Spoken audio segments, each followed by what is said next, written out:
Welcome back to Campfire Whispers, your daily fix of horror stories, unsolved mysteries, and straight-up unbelievable content. My name is Eki, and today I'm sharing an urban legend based on real events, the black-eyed children phenomenon. It always begins the same way. A knock. Polite, rhythmic. Not frantic, not threatening, but somehow wrong. It was a cold November night in Abilene, Texas, in 1996, when Brian Bethel, a local journalist, sat in his car writing out a check under the glow of a street lamp. The lot was nearly empty, the soft hum of the neon marquee from the nearby movie theater buzzing overhead. Everything about the moment was ordinary until he saw them. Two boys, around 10 or 11, approached his driver's side window. They wore hooded sweatshirts, pale skin under the dull yellow glow, their expressions unreadable. Brian felt it before he understood it, the pressure like static building in the back of his skull. As one boy tapped on the glass, Brian rolled the window down only slightly. "Sir, we forgot our money," the boy said in a tone far too rehearsed. "Can you give us a ride home so we can grab it? We just want to see the movie." Brian's instinct screamed at him. He glanced toward the theater. It had already started. Something wasn't adding up. The second boy stayed silent, his face angled downward. Then, the first boy looked up fully. Black eyes. Not just dark. Not brown. Black. Pupil to lid, void and featureless. Brian's hand shot to the gear shift. Every hair on his body stood on end.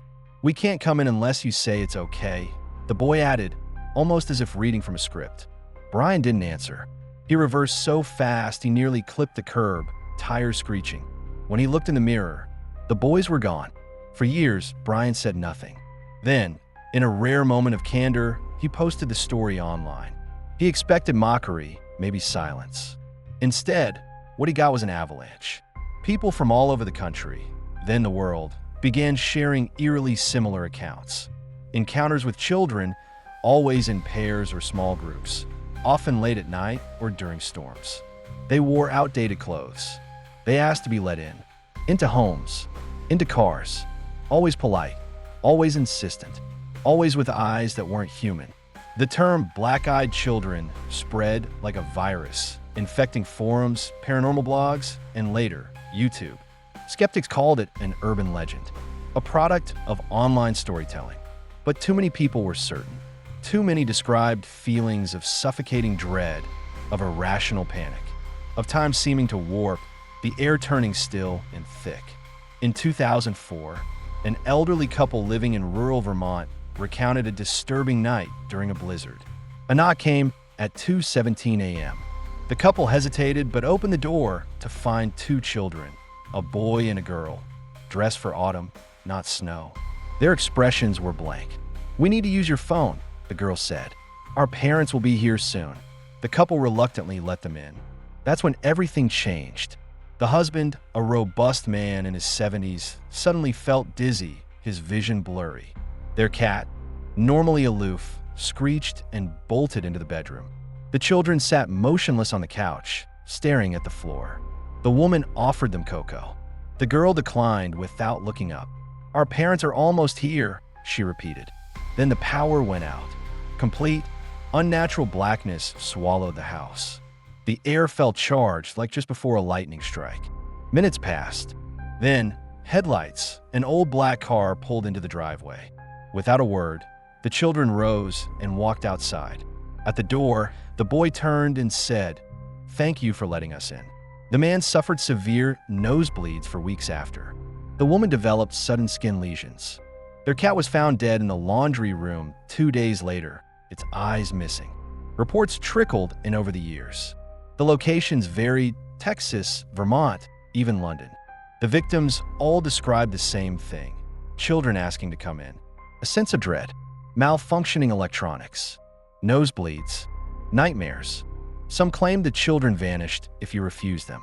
Others said they stayed for hours, just standing outside the door, staring.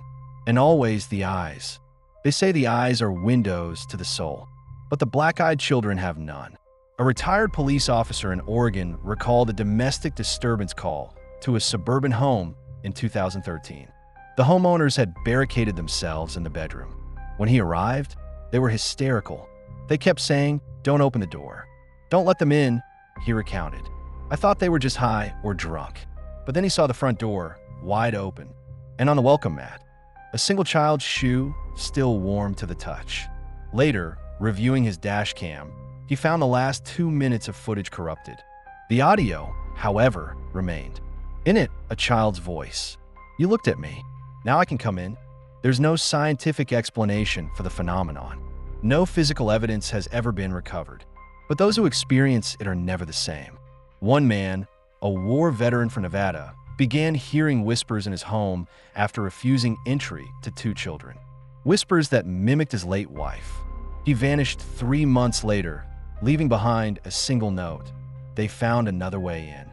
A girl in Maine developed a phobia of windows after seeing a black-eyed child standing outside her second-story bedroom, tapping gently, even though there was no balcony.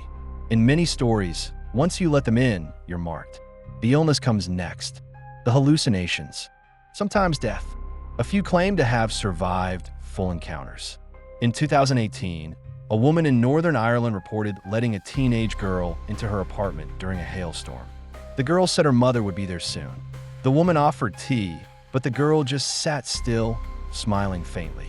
Her dog, normally loving, hid under the table, trembling. When the girl finally left, the woman found her reflection in the mirror changed.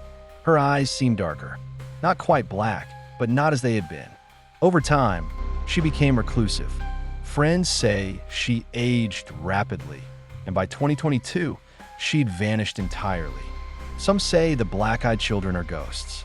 Others claim they're demonic entities, needing permission to cross thresholds, like vampires of modern lore. A fringe theory links them to extraterrestrials, that they are hybrid creations sent to observe or test us. One abductee recounted seeing children with solid black eyes aboard craft, standing silently, watching him as he screamed. But the truth is, no one knows. Only this: they knock, they wait, and they ask to come in.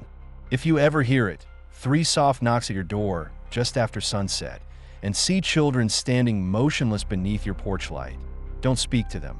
Don't ask questions. Don't offer help. And above all, do not let them in. If you enjoyed this story, please leave a like and subscribe to the channel. Join me next time for more unbelievable tales on Campfire Whispers.